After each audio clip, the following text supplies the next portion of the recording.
पूर्ववैमनस्यातून 6 तरुणांनी रॉडनं मारहाण करत तरुणाला संपवल्याची घटना अहिल्यानगरमध्ये घडली आहे। पूर्ववैमनस्यातून 6 जणांनी एकाच्या भावाला अमानुषपणे मारहाण करत संपवल्याची धक्कादायक घटना घडली असून या घटनेनं अहिल्यानगर जिल्हा हादरलाय। अहिल्यानगर जिल्ह्यातील राहता तालुक्यातील गणेशनगर येथील रहिवासी असलेल्या एका तरुणाशी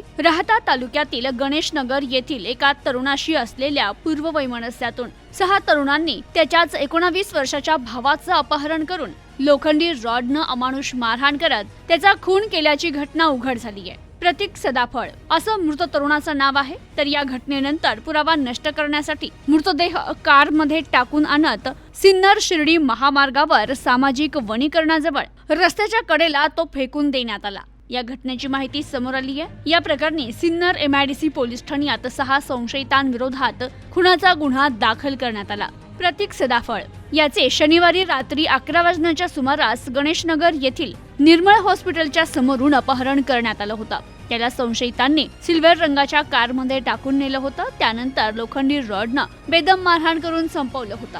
त्यानंतर मृतदेह कारच्या डिक्कीत टाकून सिन्नर तालुक्यातील मुसळगाव शिवारात वनीकरणात नालीच्या पायथ्याशी पुरावा नष्ट करण्याहेतू टाकून दिला होता। तर सोमवारी या परिसरात शेळ्या चारणाऱ्यास सकाळी 9 वाजण्याच्या सुमारास रस्त्याच्या कडेला मृतदेह दिसल्यानंतर त्यानं मुसळगाव पोलीस पाटलांना याबाबत माहिती दिली। त्यानंतर या घटनेची माहिती समोर आली आहे। या प्रकरणी मयत प्रतीकचा भाऊ रितेश सदाफळ याने MIDC पोलीस ठाण्यात भावाचा खून झाल्याची फिर्याद दिली। रितेश सदाफळ यांनी दिलेल्या फिर्यादीवरून संशयित प्रशांत उर्फ बाबू जाधव, अक्षय पगारे, ओंकार रोहम, प्रवीण वाघमारे, सोनू पवार या 6 संशयितांविरोधात खुनाचा गुन्हा दाखल केलाय। मृतकाचा भाऊ रितेश सदाफळ आणि संशयित 6 जण आरोपी यांच्यात गेल्या काही दिवसांपासून वाद होते।